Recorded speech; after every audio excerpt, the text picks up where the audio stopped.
Hello friends, आज हम बात करेंगे टीडीएस की और टीसीएस की। टीडीएस और टीसीएस क्या मतलब है इसका और कहाँ पे काम आएगा ये। टीडीएस का मतलब है टैक्स डिडक्टेड एट सोर्स और टीसीएस का मतलब है टैक्स कलेक्टेड एट सोर्स। क्या है दोनों? सोर्स का क्या मतलब है? सोर्स मतलब जैसे ही ट्रांजैक्शन हो रही है वैसे ही टैक्स डिडक्ट कर लो या फिर वैसे ही टैक्स कलेक्ट कर लो। डिपार्टमेंट कहता है कि वैसे तो आपको पूरे साल की इनकम फाइंड करनी होती है, कितनी इनकम हुई है, उसके बाद आपको टैक्स डिपॉजिट कराना होता है कंप्यूट करके। लेकिन कुछ ट्रांजैक्शंस ऐसी भी हैं जिसमें डिपार्टमेंट ने कहा जैसे ही आप ट्रांजैक्शन कर रहे हो वैसे ही आप टीडीएस काट लो, मतलब टैक्स काट लो और गवर्नमेंट को जमा करा दो, या फिर टैक्स कलेक्ट कर लो और गवर्नमेंट को जमा करा दो। आइए देखते हैं किन सिनेरियोज में ये एप्लीकेबल होगा। जैसे कि मैंने बताया, ये सोर्स इनकम पे बता देता है कि जैसे ही ट्रांजैक्शन हुई वैसे ही टीडीएस डिडक्ट कर दो। किस किस को करना पड़ता है? कुछ नंबर ऑफ ट्रांजैक्शंस हैं जो लिस्ट डाउन कर दी गई हैं कि इन्हीं ट्रांजैक्शंस में टैक्स डिडक्ट होगा या टैक्स कलेक्ट होगा, जैसे कि कमीशन, जैसे कि salary, professionals, fees, rent, interest और बहुत सारी ऐसी और भी बहुत सारी ट्रांजैक्शंस हैं जिस पे टैक्स डिडक्ट होता है ट्रांजैक्शन होते ही। इसके अलावा इनकम जो आप ये दिखाते हैं टीडीएस डिडक्ट हुआ है, वो आप जब नेक्स्ट इनकम कंप्यूट करेंगे ईयर एंड में, उसमें आप इसको एडजस्ट कर लें। इस टैक्स को एडजस्ट करके जो बचा हुआ टैक्स है वो ही पे करेंगे। हमने ग्रॉस टोटल इनकम निकालते वक्त या हमने टैक्स निकालते हुए बताया था आपको कि टीडीएस हमें एडजस्ट करना होता है फाइनल टैक्स निकालने से पहले। नाउ, क्या हर किसी को टैक्स डिडक्ट करना होगा या कब नहीं करना? कुछ एक्सेप्शंस दिए गए हैं कि आपको टीडीएस नहीं डिडक्ट कराना तो कब नहीं करवाना। इन्होंने बोला कि अगर आप पेमेंट कर रहे हो, उस इंडिविजुअल है जो ऐसा ट्रांजैक्शन कर रहा है जिसने अभी तक ऑडिट नहीं करवाया है या उसके ऊपर ऑडिट एप्लीकेबल नहीं है, तो उसको टीडीएस डिडक्ट करने की जरूरत नहीं है। मतलब क्या हुआ इसका? न्यू बिजनेसेस हैं, छोटे बिजनेसेस हैं, क्या उनको टीडीएस डिडक्ट करना पड़ेगा? नहीं, क्योंकि टीडीएस डिडक्ट करना एक चीज़ है और उसके बाद जो कंप्लाइंसेस होती हैं और भी बहुत सारी फॉर्मेलिटी होती हैं। आपने टैक्स डिडक्ट तो कर लिया, उसके बाद भी बहुत सारी चीज़ें होंगी, उनके लिए आपको एग्जेम्पशन देने के लिए ये बोला गया कि जिन्होंने अभी तक ऑडिट नहीं कराया या जिनके ऊपर ऑडिट एप्लीकेबल नहीं है, जिन इंडिविजुअल्स के ऊपर एप्लीकेबल नहीं है, या एचयूएफ हो आप और आपके ऊपर ऑडिट एप्लीकेबल नहीं है, तो आपको टीडीएस डिडक्ट नहीं करना, तो आप एग्जेम्प्ट हो गए हो। क्या बस यही पॉसिबल है? नहीं, एक और एग्जेम्पशन दी गई फॉर्म के थ्रू। उन्होंने डिपार्टमेंट ने कहा आप फॉर्म 15G भर दीजिए या फॉर्म 15H भर दीजिए और आप टीडीएस मत कटवाइए। क्या है ये फॉर्म्स? इन फॉर्म्स के थ्रू हम ये डिक्लेयर करते हैं कि मेरी जो टोटल इनकम है वो ज़्यादा नहीं है और मैं टैक्स के परव्यू में नहीं आता, तो मेरा टैक्स मत डिडक्ट करो। तो फॉर्म 15G और फॉर्म 15H दोनों के दोनों टीडीएस ना डिडक्ट करवाने के फॉर्म्स होते हैं जो हम सबमिट करते हैं। किन को सबमिट करते हैं? जिन लोगों से हम ट्रांजैक्शन कर रहे हैं और जो हमारा टीडीएस डिडक्ट करेंगे अदरवाइज, उनको हम सबमिट करके बोल देते हैं कि भाई मेरी तो इनकम ही नहीं है, मेरा डिडक्ट करके क्या करोगे? आप मेरा डिडक्ट करोगे, मुझे रिटर्न भरनी पड़ेगी, फिर मुझे रिफंड लेना पड़ेगा, इससे अच्छा मेरा डिडक्ट ही मत करो। नाउ, टीडीएस की हमने बात की कि टीडीएस डिडक्ट करना पड़ता है या टैक्स कलेक्ट करना पड़ता है। कैसे होता है? हर एक असेसी को जिसके ऊपर टीडीएस डिडक्ट करने की या कलेक्ट करने की लायबिलिटी होती है, उससे एक नंबर लेना पड़ता है, पैन नंबर।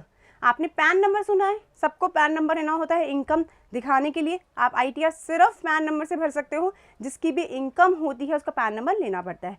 ऐसे ही जिन लोगों को टीडीएस डिडक्ट या कलेक्ट करना पड़ता है उनको टैन नंबर लेना पड़ता है। टैन मतलब टैक्स डिडक्शन नंबर लेना पड़ता है उसको, टैक्स डिडक्शन अकाउंट नंबर लेना पड़ता है उसको। और जब भी वो डिडक्ट करता है तो वो उस नंबर को मेंशन कर देता है कि मैं एक एम्प्लॉयर हूँ या मैं एक एसएससी हूँ, मैं कोई भी इंडिविजुअल हूँ, मैंने टीडीएस डिडक्ट किया, मेरा टैन नंबर ये है और इस पर्टिकुलर पर्सन का मैंने डिडक्ट किया। तो किस पर्टिकुलर पर्सन का? पैन नंबर से पता चलता है कि इस पैन वाले पर्सन का मैंने टीडीएस डिडक्ट कर लिया। मैं आपको दिखाऊंगी कि टैन नंबर कैसा दिखता है, अभी हम देखेंगे उसको। अब हम बताते हैं कि क्या टीडीएस डिडक्ट करना ज़रूरी है? बिल्कुल ज़रूरी है। नहीं किया तो क्या होगा? कॉन्सिक्वेंसेस। अगर आपने टीडीएस डिडक्ट नहीं किया या डिडक्ट तो कर लिया, गवर्नमेंट को पे करना भूल गए या लेट पे किया, तो क्या होगा? आपके ऊपर पेनल्टीज लगेंगी। जी हाँ, इंटरेस्ट लगेगा। जब आप टीडीएस डिडक्ट नहीं करते हैं या डिडक्ट तो कर लेते हैं लेकिन डिपार्टमेंट को, गवर्नमेंट को पे नहीं करते हैं, आपसे कोई भी गलती हुई आपके ऊपर इंटरेस्ट लग जाएगा और इंटरेस्ट भी कोई छोटा नहीं है यहाँ पे। Consequences for failure to deduct TDS or pay the TDS after deduction. Deduct करके पे नहीं किया. Any sum other than salary. Salary के अलावा. क्यों सैलरी के अलावा? क्योंकि सैलरी तो आपकी इनकम टोटल कंप्यूट होने के बेसिस पे होती है कि मेरी टोटल इनकम ये है, अब मेरे पर टैक्स बनता है कि नहीं बनता वो मैं देखूंगा. तो सैलरी को छोड़ के any other income payable outside India to a non resident. मैं इंडिया से बाहर किसी को भेज रही हूँ, कोई भी इनकम है मेरी, तो अगर मैंने टैक्स डिडक्ट नहीं किया और मैंने पेमेंट कर दिया तो मेरी पूरी की पूरा अमाउंट डिडक्शन के लिए एलिजिबल नहीं होगा. मतलब क्या है इसका?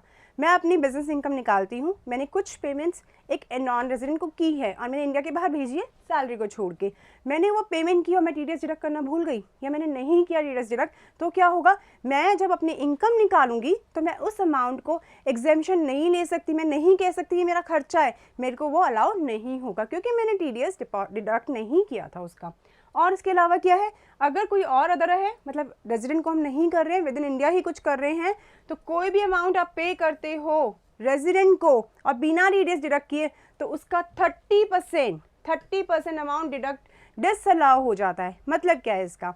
मैं जब अपनी बिजनेस इनकम निकालती हूँ तो कुछ अमाउंट मुझे पे करना था एग्जाम्पल रेंट देना था मुझे और मेरे को टीडीएस डिडक्ट करना था उसमें, मैंने नहीं किया तो डिपार्टमेंट कहते हैं मत करो, आपकी मर्जी. इसका अमाउंट का 30% आपको डिसअलाउ हो जाएगा. मतलब मैं क्या है, मैंने 1 लाख रुपए मंथ का रेंट पे किया था और मैं टीडीएस डिडक्ट करना भूल गई तो क्या होगा? इसका 30% मतलब 30,000 रुपीज़. 30,000 रुपीज़ का एक्सपेंस माना नहीं जाएगा, सिर्फ 70,000 का मान के आपकी इनकम 70,000 से कम होगी, पूरे 1 लाख से नहीं होगी, तो डिसअलाउ हो जाएगा. तो आपकी बिजनेस इनकम ज़्यादा कंप्यूट होगी और ज़्यादा टैक्स बनेगा, तो आप यहाँ भी फंसे और वहाँ भी फंसे, तो कोई मतलब नहीं हुआ ना. टीडीएस डिडक्ट किया नहीं है आपने और आपकी इनकम ऑटोमेटिकली बढ़ा दो और वहाँ पे टैक्स ज़्यादा बना दो. भाई यहाँ टैक्स नहीं पे किया, वहाँ तो पे करोगे ही करोगे ना. तो डिपार्टमेंट यही कहता है या तो टीडीएस डिडक्ट करो एज पर जो लॉ कहता है उसके अकॉर्डिंग, और आप नहीं कर रहे हैं तो हम आपका टैक्स बना देंगे एक्स्ट्रा. नाउ क्या होगा अगर आपने डिडक्ट नहीं किया तो लेटर ऑन कर दिया, ठीक है, पे नहीं किया तो लेटर ऑन कर दिया. ऐसा तो नहीं है ना कि मेरे को पता ही नहीं था तो भाई लायबिलिटी पे करो, ठीक है, पता था लेकिन किसी भी रीज़न से, फॉर एग्जांपल कोई लॉकडाउन आ जाता है या कुछ भी आ जाता है और आप नहीं कर पाते हैं ऑफिस ऑपरेट और आप नहीं कर पाते हैं टीडीएस डिडक्ट या फिर डिपार्टमेंट तक पे नहीं कर पाते हैं क्योंकि आपके पास पैन नंबर नहीं है या जो सामने वाला उसका पैन नंबर नहीं है, तो क्या होगा? कोई बात नहीं, जिस साल डिडक्ट करोगे या जिस साल पे करोगे उस साल डिडक्शन ले लेना, ठीक है. तो एग्जेम्पशन ऑफ एक्सपेंस कब मिलेगी? जिस साल आप उसे पे कर दोगे, डिडक्ट कर दोगे. तो ऐसा नहीं है कि आपको मिलेगी ही नहीं, मिलेगी, लेकिन जब पे करोगे तब मिलेगी. एक बार हम ये भी देख लेते हैं कि क्या पेनल्टी डिपार्टमेंट लगाता है आपके ऊपर जब आप या तो डिडक्ट नहीं करते हैं या फिर डिडक्ट तो करते हैं लेकिन पे नहीं करते हैं, ठीक है. अगर आपने डिडक्ट नहीं किया या टीडीएस पे नहीं किया तो सेक्शन ये एप्लीकेबल हो जाता है 201. ये सेक्शन थोड़ा इंपॉर्टेंट है तो आपको ध्यान देना ज़रूरी है सेक्शन नंबर पे भी. टीडीएस के केस में अगर आप नहीं करते हैं चाहे डिडक्ट चाहे पे तो आपके ऊपर 201 सेक्शन लग जाता है, सबसेक्शन 1, और वो क्या बोलता है? इंटरेस्ट लगेगा up to amount not deducted और पे. जितना मैंने टीडीएस डिडक्ट नहीं किया उतना ही मेरा इंटरेस्ट लग जाएगा. किस केस में? मैंने डिडक्ट ही नहीं किया. तो मैं लेट पे कर रहा हूँ या मैं पे नहीं कर रहा हूँ तो पेनल्टी लगेगी 221 के अकॉर्डिंग, और ये बोलता है 1% per month, 1% per month penalty लग जाएगी मेरी. कब से कब तक? From which it is applicable to order under section 201. इस केस में मैंने ना तो डिडक्ट किया या फिर मैंने ना पे किया, तो मैंने डिडक्ट ही नहीं किया तो जितना डिडक्ट करना था उतनी की पेनल्टी लगा दो. अगर मैंने पे नहीं किया, डिडक्ट तो किया था लेकिन डिपार्टमेंट को पता चल गया असेसमेंट करते हुए कि उसने पे नहीं किया, तो वो क्या कहेगा? वो कहेगा 1% ऑफ अमाउंट डिडक्टेबल, जितना अमाउंट डिडक्टेबल था उसका 1% आपके ऊपर पेनल्टी लग जाएगी जब हम ऑर्डर दे देंगे तब तक. और ये पर मंथ पेनल्टी है. डिपार्टमेंट में 6 महीने बाद ऑर्डर दिया तो 6 महीने की पेनल्टी आपके ऊपर लग गई. तो ध्यान रखिए, ऐसा नहीं है कि आप डिडक्ट नहीं करेंगे डिपार्टमेंट को पता नहीं चलेगा. आपका ऑडिट होगा, डिपार्टमेंट तक पहुंच जाएगी इन्फॉर्मेशन की पेमेंट हुई है, क्योंकि जैसे आप जानते ही हैं और मैंने आपको बताया पहले भी कि 26 AS सारी हाई वैल्यू ट्रांजेक्शन्स बताता है। मतलब 26 ईयर्स में पता चल जाता है कि आपने कौन सी ट्रांजेक्शन ऐसी की जिस पर टैक्स एप्लीकेबल था, और डिपार्टमेंट को पता चल गया कि इसमें टैक्स एप्लीकेबल था और आपने डिडक्ट नहीं करा और ना ही गवर्नमेंट को पे किया, तो आपके पास एक नोटिस आ जाएगा, और नोटिस आने के बाद 1% पर मंथ का आपको पेनल्टी देना पड़ेगा। ये उस केस में है जहाँ पे आपने या तो डिडक्ट किया या फिर पे नहीं किया। नाउ लेट डिडक्शन हुई है या लेट पेमेंट हुई है तो क्या होगा? मैंने आज डिडक्ट नहीं किया, मैंने नेक्स्ट मंथ कर लिया, मैंने आज पे नहीं किया, मैंने 10 दिन बाद कर दिया, तो क्या होगा? तो आपके पास 1% पर मंथ लग जाएगी अगर आपने डिडक्ट नहीं किया फ्रॉम विच टैक्स वो deductible to actual date of deduction. मैंने आज डिडक्ट नहीं किया, जिस दिन डिडक्ट किया तब तक 1% पर मंथ की मेरे पास पेनल्टी लग जाएगी। और मैंने डिडक्ट तो किया, मैंने डिपॉजिट नहीं किया, तो क्या होगा? अगर मैं डिडक्ट नहीं कर लेती हूँ और डिपॉजिट नहीं करती हूँ, तो जब तक मैं डिपॉजिट नहीं करती तब तक मेरा 1.5% और पार्ट ऑफ द मंथ, चाहे मेरा 1.5% लगेगा, चाहे मैं एक मंथ पे ना करूँ या मैं आधे मंथ ना पढ़ूँ या 2 दिन भी मैं लेट हो जाऊँगी तो भी मेरा 1.5% लग जाएगा इंटरेस्ट और पेनल्टी के फॉर्म में। तो समझ में आ गया? चाहे लेट डिडक्ट करो चाहे बिल्कुल मत करो, पेनल्टी तो लगनी ही लगनी है। तो बेटर क्या होगा? टाइम से पे करो, टाइम से डिडक्ट करो। नाउ इसके अलावा क्या बस इतना ही होगा? ठीक है 1% है, दे देंगे, डिडक्ट करना भूल गए, अब क्या करें, दे देंगे 1%। इसके अलावा प्रोसिक्यूशन भी हो सकता है। डिपार्टमेंट को लगा कि आपने बहुत बड़ा अमाउंट फॉरफिट करने की कोशिश की है या छुपाने की कोशिश की है, ना पे करने की कोशिश की है, तो डिपार्टमेंट आपको प्रोसिक्यूट भी कर सकता है, और उसमें क्या हो सकता है? 3 मंथ्स तक का इम्प्रिजनमेंट भी हो सकता है, जेल भी जा सकते हो। डिपार्टमेंट को लगा अमाउंट बहुत ज़्यादा था और आपने जानबूझ के डिपॉजिट नहीं किया या डिडक्ट नहीं किया, तो आपको इम्प्रिजनमेंट भी हो सकता है depending on the case. Department को लगता है कि ये जानबूझ के किया गया है, अमाउंट बड़ा है, बड़ा धोखा हो रहा है, तो आपको जेल तक भेजा जा सकता है। तो आप समझ चुके होंगे कि TDS कितना इम्पॉर्टेंट कॉन्सेप्ट है, इसे समझना उतना ही इम्पॉर्टेंट है।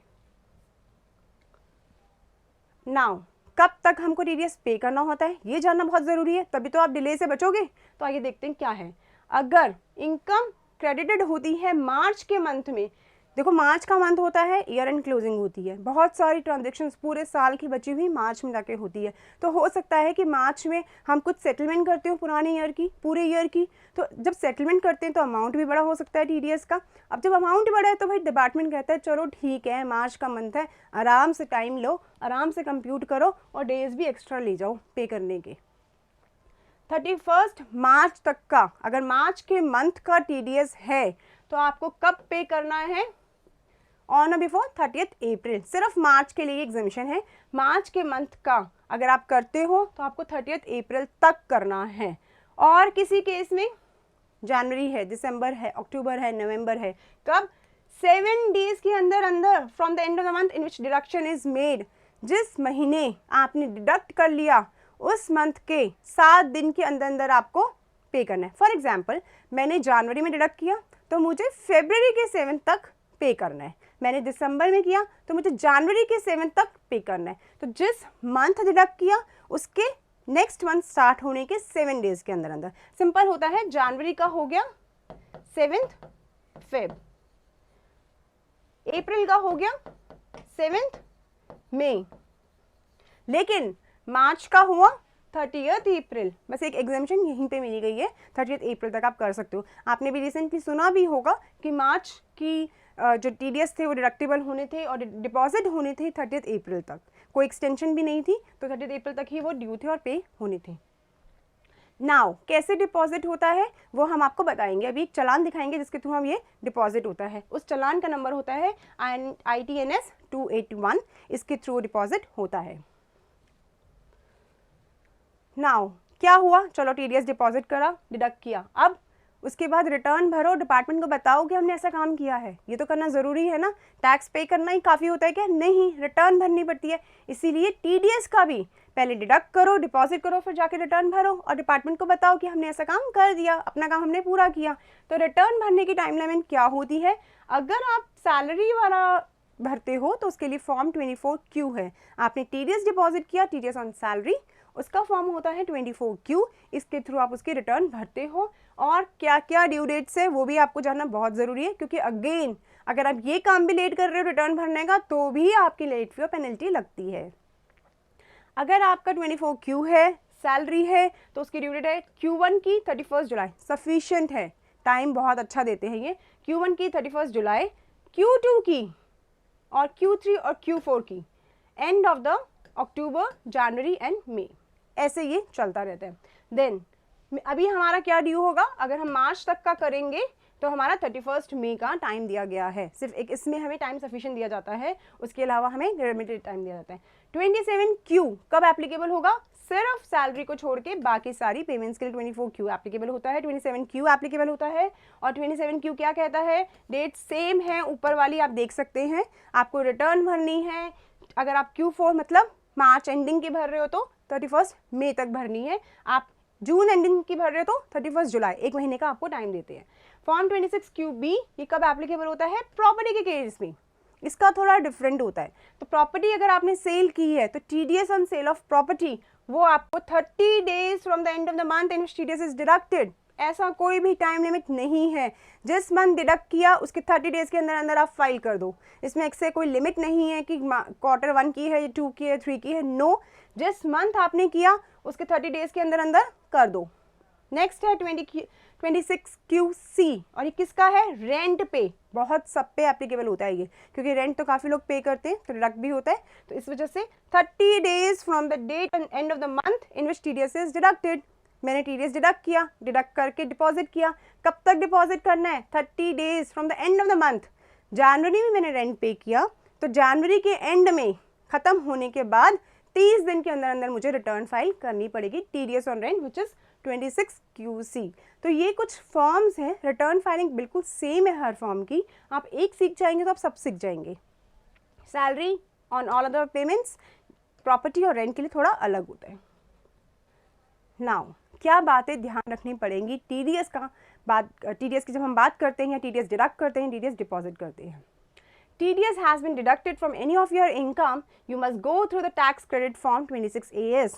आप अगर सैलरीड पीपल हैं और आपका जो एम्प्लॉयर है जहां आप काम करते हैं वो आपका TDS डिडक्ट करता है, तो आप अपनी 26AS में जाइए और देखिए कि आपका TDS डिडक्ट हुआ है। आपके एम्प्लॉयर ने तो कर दिया, क्या उसने शो भी किया है, शो कब होगा, जब रिटर्न भरी जाएगी। जब तक आपका एम्प्लॉयर रिटर्न नहीं भरेगा TDS की, जो हमने अभी बात की थी इससे पहले, तब तक आपको क्रेडिट नहीं मिलेगा। और रिटर्न भरने की जिम्मेदारी किसकी है, आपके एम्प्लॉयर की या फिर उस पर्सन की जिसने आपका TDS डिडक्ट किया। आपको तो बस जाके अपनी 26AS में देखना होता है कि क्या आपका क्रेडिट वहाँ शो हो रहा है कि नहीं हो रहा है, क्योंकि अगर वहाँ शो नहीं हो रहा तो आप नहीं ले सकते उसका claim. On salary TDS deducted depending on the income tax slab. एक सैलरी का केस ऐसा है जिसमें TDS तब डिडक्ट होता है जब आपकी इनकम टैक्स फ्री इनकम से ज़्यादा होती है, और कितना TDS डिडक्ट होता है वो भी आपकी इनकम डिफाइन करती है कि मेरे पास 10% लगेगा या 20% लगेगा या 30% लगेगा, क्योंकि जो हमारी सैलरी होती है वो स्लैब के अकॉर्डिंग टैक्सेबल होती है। बाकी किसी और केस में जो हम बात कर रहे थे या हम आगे और भी बात करेंगे, TDS ऑन रेंट होगा या कमीशन होगा या इंटरेस्ट होगा, किसी में भी होगा तो आपके फिक्स्ड रेट्स हैं कि इतना TDS कटेगा। एक सैलरी का जो केस होता है उसमें डिफाइन होता है कि स्लैब रेट के अकॉर्डिंग आपकी इनकम डिफाइन होगी पहले, फिर उसके बेसिस पे आपका TDS डिडक्ट होगा। नेक्स्ट बोलता है रिसीवर ऑफ टैक्सेबल इनकम, जिसे मिल रही है वो इनकम, शुड फर्निश पैन उसे फर्निश करना पड़ेगा। अगर मैंने पैन नंबर नहीं दिया कि मैं किसका TDS डिडक्ट कर रहा हूँ तो क्या होगा, उस बंदे को क्रेडिट कैसे मिलेगा, उसके 26AS में कैसे शो होगा। और एट द सेम टाइम जो रेट होता है TDS का वो भी बढ़ जाता है अगर हम पैन नहीं देते हैं। तो बड़ा इंपॉर्टेंट है कि अगर आपके ऊपर TDS एप्लीकेबल होता है, आपका डिडक्ट होना है, तो प्लीज़ पैन नंबर दो ताकि रेट तो कम लगे। अदरवाइज़ क्या रेट लगेगी अगर मैं पैन नहीं देती। सपोज़ मैं पैन है ही नहीं मेरे पास, मैं तो एक नॉर्मल मैंने कोई ट्रांजेक्शन कर दी, उसमें मुझे TDS डिडक्ट करवाना पड़ा और मेरे पास तो पैन नंबर ही नहीं है। पैन नंबर नहीं है तो मैं क्या करूँगी, मेरे पास हाईएस्ट रेट लग जाएगा। अगर ऑलरेडी रेट ज़्यादा है तो वो लगेगा, और रेट ज़्यादा नहीं है तो कितना लगेगा, 20%, मतलब विच एवर इज हायर। अगर मेरे ऊपर रेट था, सपोज रेंट था तो 10% था, 10% ना लग के तो 20% लगेगा। और अगर सपोज कोई और इनकम थी और रेट 20 या 30% था तो अभी क्या लगेगा, 30% लगेगा। तो हायर ऑफ द वर्ड, या तो रेट ऑलरेडी ज़्यादा है वो लगेगा, नहीं तो 20% तो भाई लगेगा ही लगेगा अगर मैंने पैन नहीं दिया। तो भाई अगर TDS डिडक्टेबल है तो पैन दे दो और रेट ले लो जो है एक्चुअल रेट जो है। 26AS की हमने बात की थी कि हम अपने 26AS में जाके देखेंगे क्या मेरे जो एम्प्लॉयर है या जो पर्सन है जिसने मेरा TDS डिडक्ट किया, क्या मेरा डिफ्लेक्ट भी हो रहा है कि नहीं हो रहा, मैं अपने इनकम टैक्स रिटर्न भरते हुए इसका क्रेडिट ले भी पाऊंगा कि नहीं ले पाऊंगा। तो ये फॉर्म 26A है, आप देख सकते हैं, ये मैंने किसी एसएससी का निकाल के दिखाया है आपको। एसएससी का 26A है, आप देख सकते हैं उस एसएससी का पैन नंबर दिख रहा है। अगर पैन नंबर नहीं होता तो क्या होता, रेट ज़्यादा दिखता और मेरा यहाँ दिखता ही नहीं। फर्स्ट ऑफ ऑल मेरा पैन ही नहीं है तो 26A आता ही नहीं, 26A आता ही नहीं तो ये मेरा फॉर्म भी नहीं जनरेट होता और मैं उसका क्रेडिट ही नहीं ले पाती और टैक्स भी ज़्यादा देती, तो कोई फ़ायदा नहीं होता, नुकसान ही नुकसान होता। जिस एसएससी का है उसका पैन नंबर है, ये एक हाइपोथेटिकल है, रियल नहीं है। नाउ जिसने डिडक्ट किया उसका टैन नंबर, हमने बात की थी कि हम टैन नंबर दिखाएंगे आपको, टैन ऑफ द डिडक्टर, तो ये देख सकते हो इस तरह से टैन नंबर होता है, पैन नंबर अलग होता है और ये टैन नंबर होता है, ये हमें अलग से लेना पड़ता है। किसने डिडक्ट किया उसका नाम आता है, कितना इनकम उसने आपको दिया उसका नाम आता है, तो कितने इनकम पे कितना डिडक्ट किया वो भी आता है। तो इस तरह से फॉर्म 26A होता है। अगर आपके किसी भी इनकम पे आपके पेमेंट पे टीडीएस कटा है तो आप प्लीज़ देखिए ज़रूर कि क्या आपके 26A में वो दिख रहा है कि नहीं दिख रहा, किस किस मंथ का कटा है वो भी दिखता है, और सारे जितने भी लोगों ने टीडीएस काटा होता है ना सबका डिटेल आ जाता है, कौन से क्वार्टर के लिए आया है सब कुछ आ जाता है। ठीक है, नाउ हमने बात की थी कि डिफरेंट पेमेंट्स पे टीडीएस लगता है, किस में कौन सा टीडीएस लगता है, कौन सा सेक्शन एप्लीकेबल और क्या रेट है, इसे हमने डिफाइन किया है। जैसे कि जो सबसे पॉपुलर होता है हम उनकी बात कर लेते हैं। सैलरी पे कटता ही करता है, अगर आपको सैलरी इनकम मिल रही है तो आपका जो देने वाला पर्सन है पेमेंट करते वक्त वो टीडीएस काटेगा कितना, एज पर स्लैब रेट, जितना इनकम आपकी है उतना स्लैब चेक करेगा और उसके अकॉर्डिंग टीडीएस काट देगा। सेकंड होता है सिक्योरिटीज़, अगर आप शेयर्स एंड सिक्योरिटीज़ में डील करते हो तो आपके पास 10% लगता है, लेकिन कब तक नहीं लगता, 10,000 तक। आप शेयर्स में डील करते हो पूरे साल के मिला के आपको सिर्फ 9,000 रुपये की इनकम हुई, क्या टीडीएस कटेगा, नहीं कटेगा। 10,000 की लिमिट दे दी उन्होंने, कहा कि चलो ठीक है 10,000 तक हम टीडीएस नहीं काटेंगे, उसके बाद से काटेंगे। नाउ डिविडेंड पे होता है 5,000 तक का फ्री है डिविडेंड इनकम, उसके बाद आपको 10% लगता है। उसके अलावा जो इंपॉर्टेंट होते हैं, अगर आपकी कोई विनिंग फ्रॉम लॉटरीज पजल्स और गेम्स हैं, केबीसी कौन बनेगा करोड़पति पे, 10,000 रुपये तक का कमा के आओगे वहाँ से तो नहीं कटेगा, उसके ऊपर डायरेक्टली 30% टीडीएस लगता है जो लोग केबीसी में कमा के आते हैं। तो अगर आपकी कोई भी लॉटरी है, पजल है या गेम है, न्यूज़पेपर में आता है सुडोकू, उनमें कमाते हो अगर आप पैसे 10,000 तक का है तो कोई टीडीएस नहीं कटेगा, उससे ऊपर 30% टीडीएस कटेगा। अगर आपकी इंश्योरेंस कमीशन आ रही है, क्या मतलब है इसका, मतलब ये है कि आपने इंश्योरेंस करा रखा था, मेडिकल इंश्योरेंस था, आपको पॉलिसी यूज़ करनी पड़ गई, आप बीमार हो गए, हॉस्पिटलाइज हुए, आपको पैसा आया, तो कितना टीडीएस कटेगा उसमें, 5% इंडिविजुअल्स के केस में और 10% कंपनीज के केस में। लिमिट है 15,000 तक की, अगर आपने 15,000 तक का इंश्योरेंस क्लेम लिया है तो नहीं कटेगा। उसके बाद अगर आपको पैसा मिलता है 15,000 से ऊपर मिलता है तो 5% 10% डिपेंडिंग कि आप कैसे इंडिविजुअल हैं, कैसे एसएससी हैं। और form 15 GNH can be submitted, क्या मतलब है इसका, हमने बात की है ऑलरेडी। हमने कहा था कि अगर हमें टीडीएस नहीं कटवाना तो फॉर्म 15 GH दे दो कि भाई मेरी तो टैक्सेबल इनकम ही नहीं है, मत काटो, मैं ऑल सीनियर सिटीजन हूँ, ठीक है, मेरी कोई इनकम नहीं है, बट मुझे इंश्योरेंस क्लेम लेना पड़ा क्योंकि मैं बीमार हो गया, तो क्या मेरी कोई इनकम नहीं फिर भी मैं टीडीएस कटवाऊँ, नहीं कटवाओ, आप फॉर्म जमा कर दो और आपको बोल दो कि मेरी कोई इनकम नहीं है तो मेरा जो क्लेम आ रहा है मुझे पूरा का पूरा दे दो भाई, टैक्स मत काटो। ना इसके अलावा कौन कौन से इंपॉर्टेंट है, लाइफ इंश्योरेंस पॉलिसी जो हम बात कर चुके हैं ऑलरेडी। कमीशन और ब्रोकरेज, अगर हम किसी को कमीशन देते हैं, पे करते हैं, तो हमारी 15,000 तक की है तो ठीक है, उससे ऊपर 5% लग जाता है। रेंट पे भी लगता है, जैसे मैंने बताया कि रेंट पे आपको देना पड़ता है, रेंट है, टेनेंट हैज़ टू डिडक्ट 50,000 तक नहीं है, उसके बाद 5%।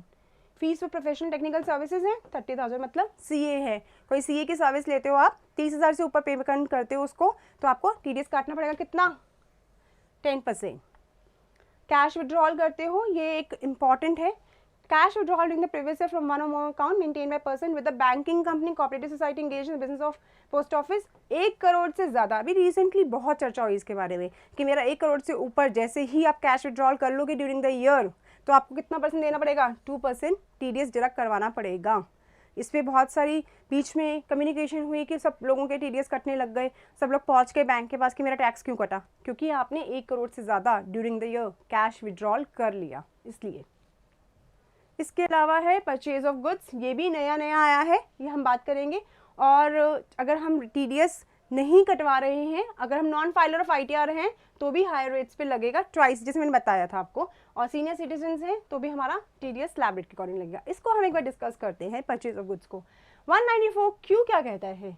194Q नया नया आया जुलाई में, और उसने बोला अगर मैं किसी पर्टिकुलर एसएससी से या किसी पर्सन से 50 लाख से ज़्यादा पेमेंट करता हूँ उसको, क्योंकि मैंने परचेजेस की हैं, तो मुझे TDS कटवाना पड़ेगा 0.10% के अकॉर्डिंग। क्या मतलब था इसका?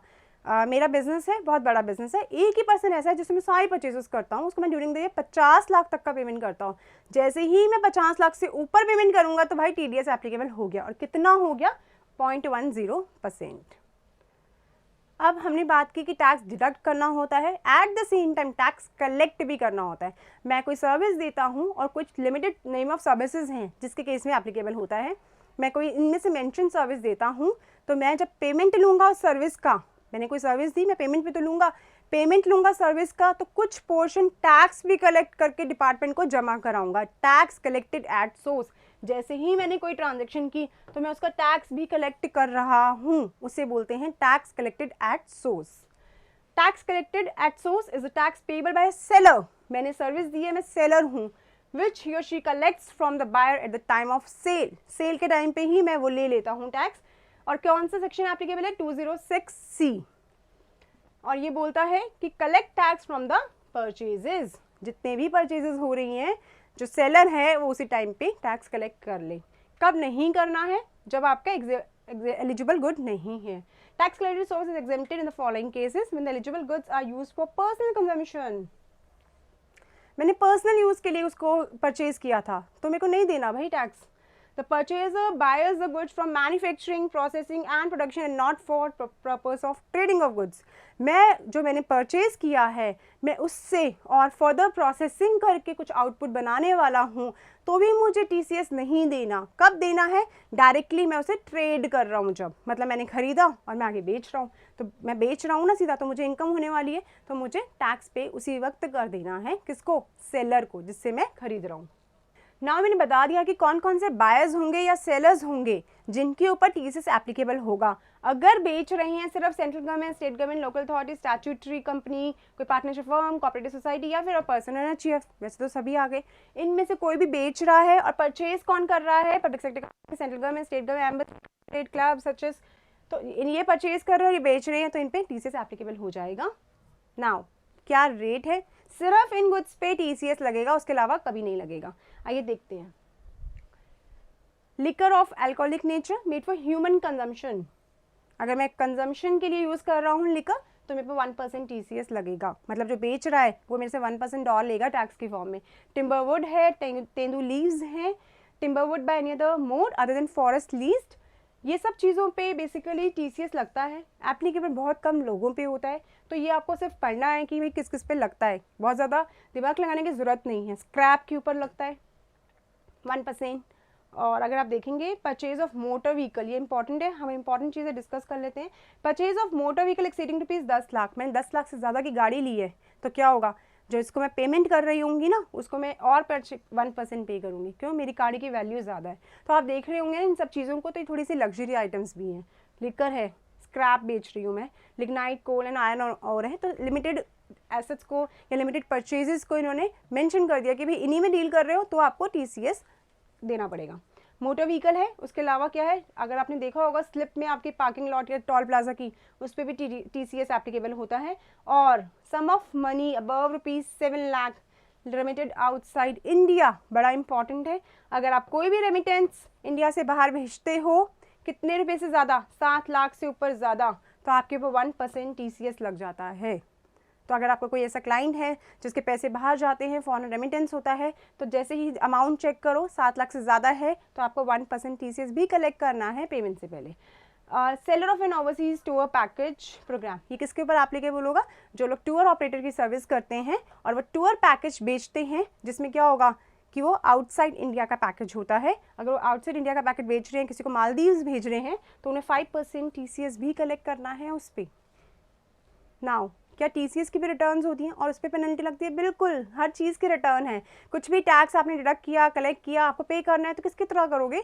चालान के थ्रू पे करोगे, रिटर्न से डिपार्टमेंट को बताओगे कि हमने ये काम कर दिया। तो क्या ड्यू डेट्स होती हैं? वही सेम है, 30 जून है तो 7 मई, 7 जून, 7 जुलाई, 15 जुलाई, ठीक है, depending on the month, quarter ending and month and then respective due dates. जैसे कि हम बात करते हैं मार्च मंथ की, तो मार्च मंथ की ड्यू डेट रहती है 31 मार्च तक का क्वार्टर है, जनवरी की 7 फरवरी, फरवरी की 7 मार्च, मार्च की 7 अप्रैल। ये कब की है? पेमेंट की। पेमेंट आपको 7 दिन के अंदर अंदर करना है। देखो कोई रिलैक्सेशन नहीं मिला इसमें आपको, टीसीएस में कोई रिलैक्सेशन नहीं है टीडीएस की तरह। लिमिटेड ट्रांजेक्शन्स होती हैं, एक आधा ट्रांजेक्शन होती है ड्यूरिंग द ईयर बिजनेसेस की, तो उन्हें बोला भाई 7 दिन तो बहुत है आपके लिए, कर दो। फाइलिंग रिटर्न की सेम है 15th of the end of the quarter, मतलब जून वाला क्वार्टर खत्म हो रहा है, 15 जुलाई तक रिटर्न भर दो। अगर हम मार्च वाले क्वार्टर के एंड की बात कर रहे हैं तो 15 मई तक भर दो। सिर्फ मार्च वाले क्वार्टर में रिटर्न फाइलिंग के लिए आपको एक्स्ट्रा टाइम दिया गया है 15 मई तक की। तो इस तरह से आपको जीएसटी और टीसीएस की रिटर्न्स भरनी पड़ती है। नाउ टीसीएस में भी कुछ ऐसी बातें हैं जो ध्यान रखना बहुत ज़रूरी है, क्योंकि आप एक अल्टीमेटली एक टैक्स पे कर रहे हो, तो आपके ऊपर कोई बेनिफिट्स भी तो होंगे, कहीं तो क्लेम करोगे इस टैक्स को भी। तो आइए देखते हैं क्या है। The seller deposits a TCS amount in challan 281। Again TCS भी चालान के थ्रू जाता है, चालान नंबर 281 के थ्रू 7 डेज के अंदर अंदर करना पड़ता है जब आपने कलेक्ट किया। नाउ फेलियर टू कलेक्ट और tax deposit the tax, again कितना इंटरेस्ट? 1%। पढ़ चुके हैं हम, चाहे पूरे मंथ चाहे 2 दिन भी टीसीएस रिटर्न जाएगी। इसकी एक ही रिटर्न है तो क्या रिटर्न होगी? 27 EQ रिटर्न जाएगी। फॉर्म 27D मैंने रिटर्न तो भर दी, जिसका काटा है टैक्स उसको तो बताऊंगी ना, उसको मैं सर्टिफिकेट दूंगी फॉर्म 27D की फॉर्म में कि भाई आपका इतना हमने टीसीएस काट के जमा करा दिया गवर्नमेंट को। जब आप रिटर्न भरो तो इसका आप क्रेडिट ले लेना। कब तक करना होता है? 15 दिन तक हमें इशू करना होता है। क्या जीएसटी में भी टीसीएस एप्लीकेबल है? जी हाँ, जीएसटी में कुछ लिमिटेड ट्रांजेक्शन्स है जब आपको टीसीएस काटना पड़ता है। कब कब करना पड़ेगा? ई कॉमर्स ऑपरेटर है अमेजॉन। अमेजॉन क्या करता है कि प्लेटफॉर्म प्रोवाइड करता है लोगों को अपना सेल करने के लिए प्रोडक्ट। तो जब अमेजॉन क्या करता है, डायरेक्टली पेमेंट जो आता है वो ले लेता है पहले कस्टमर से, फिर जाके पेमेंट किसको देता है? जो सेलर्स होते हैं उनको देता है। तो जब वो पेमेंट दे रहा है सेलर को तो वो 1% टीसीएस काट लेता है। तो टीसीएस कटता है ऑनलाइन ई कॉमर्स ऑपरेटर अगर आपको पेमेंट कर रहा है। और ई कॉमर्स ऑपरेटर कब पेमेंट करेगा? जब आप सेलर हो, आपने बेचा, आपका माल बेचा गया, आप पैसा आया ई सेलर के पास, ई कॉमर्स ऑपरेटर के पास। अब वो क्या करेगा? आपको 1% टीसीएस काट के बचा हुआ पैसा देगा। फॉर एग्जाम्पल आपने 500 रुपये के गुड्स सेल किए थे जो सेल प्राइस था। अब क्या करेगा अमेजॉन करेगा इस पर 1% काट के आपको पैसा दे देगा। कमीशन लेगा वो अलग है, टीसीएस भी काटेगा, डिपॉजिट कर देगा टैक्स आपके बिहाफ पे। 10 तक हमें डिपॉजिट करना पड़ता है टीसीएस अंडर जीएसटी के केस में। सेल ऑफ गुड्स हमने ऑलरेडी बात की थी कि नया आया सेक्शन जिसने बोला कि परचेज पे भी लगेगा और सेल पे भी लगेगा। परचेज की हमने बात कर ली कि 50 लाख से ऊपर अगर एक पर्टिकुलर पर्सन से हम करते हैं डील तो हमें टीसीएस काटना पड़ता है। और TCS on sale of goods भी यही बोलता है कि नया सेक्शन है 1 अक्टूबर से आया, और क्या बोलता है? सेलर के सिर्फ वही सेलर्स जिनकी टोटल सेल्स या ग्रॉस रिसीट्स या टर्नओवर कितने से ज़्यादा है? 10 करोड़। इसने कैप्चर किया बिग बिजनेसमैन्स को और बोला जिनकी टर्नओवर 10 करोड़ से ज़्यादा है उनके ऊपर कितना टीसीएस लग जाएगा? जितना बताया गया है। अगर आप एक पर्टिकुलर ट्रांजैक्शन करते हो 50 लाख से ज़्यादा, मतलब किसी एक वेंडर से आप 50 लाख से ज़्यादा ट्रांजैक्शन करते हो तो आपको टीसीएस एप्लीकेबल होगा। लेकिन आपके ऊपर इंपॉर्टेंट बात देखने वाली है कि आपकी सेल 10 करोड़ से ज़्यादा रही हो पिछले फाइनेंशियल ईयर में, प्रीसीडिंग। इसमें बड़ा इंपॉर्टेंट होता है। ये कहते हैं कि इस साल में मेरी सेल ही नहीं हुई, क्या इस साल में मुझे टीसीएस काटना है? जी हाँ, अगर आपने पिछले साल 10 करोड़ की ट्रांजैक्शन की हैं, टर्नओवर थी, तो आपके ऊपर एप्लीकेबल है। आपके ऊपर नेक्स्ट ईयर एप्लीकेबल नहीं होगा अगर आपकी इस ईयर टर्नओवर 10 करोड़ से ज़्यादा नहीं हुई तो प्रीसीडिंग फाइनेंशियल ईयर की टर्नओवर देखी जाती है। अगर आपकी टर्नओवर जो है वो 10 करोड़ से ज़्यादा होती है तो आपको टीसीएस काटना पड़ेगा। किस लोगों का? From the buyer. किस किस से? सिर्फ उसी बायर से जिससे आप एग्रीगेट परचेज करते हो सिर्फ 50 लाख की। एक बायर से मैं 50 लाख की करती हूँ, मैं सारा सामान एक ही बायर से लेती हूँ और 50 लाख से ज़्यादा होता है मेरा ट्रांजेक्शन उसके साथ, तो मुझे TCS काटना पड़ेगा। ठीक है। नाउ 24G आपने कर दिया, क्रेडिट भी कर दिया डिपार्टमेंट को, पैसा दे दिया, सब दे दिया। आपको क्या इशू करना पड़ेगा? 24G फॉर्म इशू करना पड़ेगा। If the tax paid to the creditor with central government without the production of a challan associated with the deposit of tax in a bank from 24G has to be submitted within 15 days on the end of the relevant month, which shall have the book identification number related to all the persons against whom sum deducted। मतलब क्या है इसका? थोड़ा सा complicated लग रहा होगा but बड़ा सिंपल है कि अगर आपने कोई टैक्स पे किया है गवर्नमेंट को चालान के बिना, मैंने जमा तो करा दिया भाई, क्योंकि मेरे पास टाइम कम था, मैंने फटाफट से चालान जमा करा दिया, तो मैं क्या करूँगी, मेरे को पता नहीं है कि मैंने किसके अगेंस्ट कराया है, तो मैं फॉर्म 24G सबमिट कर दूंगी और 24G में बता दूंगी, 15 दिन के अंदर जमा कर दूंगी और मेरे को एक बुक आइडेंटिफिकेशन यूनिक नंबर दे देगा और बता देगा हाँ आपने टैक्स डिपॉजिट कराया था। ठीक है। तो बड़ा सिंपल है कि अगर आप नहीं करा पाते हो विदाउट द प्रोडक्शन ऑफ चालान में जमा नहीं करा पाई, बट मैंने टैक्स जमा करा दिया ना, गवर्नमेंट कहती है पैसा दे दो, किसी भी तरह दे दो, तो गवर्नमेंट कहती है पैसा दे दिया, चालान नहीं आया, तो 15 दिन के अंदर अंदर फॉर्म 24G डाल दो और बता दो कि किसके अगेंस्ट आपने चालान जमा कराया है, मतलब पैसा जमा कराया है, और आप बैंक बुक आइडेंटिफिकेशन नंबर ले जाओ हमसे, यूनिक नंबर ले जाओ और आपका प्रूफ हो जाएगा कि आपने वो टैक्स डिपॉजिट कराया है। TDS पेमेंट, हमने बात की थी कि TDS पे करना इंपॉर्टेंट है। TDS पे होना चाहिए with in 7 days from the end of the month, और मार्च के केस में 31 मई। अब हम देखते हैं कि TDS पे कैसे किया जाता है। हम आपको लाइव दिखाएंगे कि TDS पे कैसा किया जाता है। ये लिंक है, आपको TDS पोर्टल पे ले जाता है जहां हम सारे टैक्स पे करते हैं, इनकम टैक्स हो या कोई भी टैक्स हो, हम इस पोर्टल के थ्रू पे करते हैं। onlineservices.in.egov.nsdl, यहाँ जाके हम सारे टैक्सेस पे करते हैं। इस टैक्सेस में आपके ऑप्शंस आते हैं, आपको क्या पे करना है, तो हमें पे करना है TDS TCS या फिर non TDS TCS। Non TDS TCS मतलब इनकम टैक्स। ठीक है, आप देख सकते हैं एडवांस टैक्स, इनकम टैक्स, सारा कुछ पे करते हैं। और हमें अभी क्या पे करना है, हमें पे करना है TDS या फिर TCS। मैंने बताया था चालान नंबर 281 के थ्रू हम यहाँ पे करते हैं। आइए आगे देखते हैं कैसे पे होगा। प्रोसीड पे क्लिक करेंगे, आपका ये फॉर्म खुल जाता है। ये फॉर्म कैसे भरा जाता है, आपको बताना है कि आप कंपनी हो या फिर नॉन कंपनी डिडक्टी हो, आपको TDS डिपॉजिट कराना है या रेगुलर असेसमेंट, मतलब कोई असेसमेंट हुआ तब जाके आपको कराना है, या फिर आप नॉर्मली मंथ में कराते हैं वो कराएंगे। नाउ हम इसको भरते चलते हैं। मैं एक नॉन कंपनी हूँ, मैं इंडिविजुअल हूँ, मेरे को नॉर्मल पे करना है। पेमेंट किस तरीके की है, इनमें से आपको डिफाइन करना पड़ता है कि कौन सा TDS आप डिपॉजिट करा रहे हैं। फॉर एग्जाम्पल हम कह लेते हैं कि लाइफ इंश्योरेंस के अगेंस्ट करा रहे हैं। बैंक नेम आपको डालना पड़ेगा, सपोज एक्सिस बैंक में डाल देती हूँ। टैन नंबर यहाँ डालना पड़ेगा कि मेरा कौन सा टैन नंबर है, तभी तो पता चलेगा कि इस पर्सन ने जमा कराया। तो टैन नंबर यहाँ पे हम डाल देंगे, जैसे JPR जो मैंने आपको दिखाया था वो टैन नंबर आएगा यहाँ पे। नेक्स्ट आएगा किस ईयर के लिए, सपोज मैं अभी अप्रैल के लिए करा रही हूँ तो मैंने करंट ईयर सेलेक्ट किया। असेसमेंट ईयर सेलेक्ट करना होता है, ध्यान रखिएगा। अपना एड्रेस डालना होता है, मैंडेटरी होती है अब सिटी, तो प्रेमाइज का नाम है तो वो डाल दीजिए, कहाँ से डिडक्ट हुआ है, एंड देन कैप्चा डाल के आप प्रोसीड करेंगे तो आपको बैंक की साइट पे ये ले जाएगा। तो इस तरह से आपका TDS डिपॉजिट होता है और TCS भी इसी तरह डिपॉजिट होता है। TCS में आपको बस सेक्शन सेलेक्ट सही करना होता है। यहाँ जैसे मैंने ये सेलेक्ट किया था तो मैं यहाँ पे TCS का सेक्शन सेलेक्ट कर सकती हूँ। Parking slot, toll plaza, scrap जो हमने बात की थी, तेंदू लीव्स, ये सब TDS के लिए एप्लीकेबल होती हैं। तो हमने यहाँ पे जाके इनको सेलेक्ट करना होता है और इसके अकॉर्डिंग TCS भी पे कर सकते हैं। तो ये आपके गवर्नमेंट की साइट है, आपको बिल्कुल लाइव फाइलिंग हमने दिखा दी है कि TCS कैसे डिपॉजिट होता है। आई होप आपको थोड़ा समझ में आया होगा कि TDS और TCS कितना इंपॉर्टेंट है, टाइमली डिडक्ट करना और डिपॉजिट भी करना, क्योंकि अगर आप नहीं करते हो तो आपको अननेसेसरली इंटरेस्ट और लेट फी लगती है।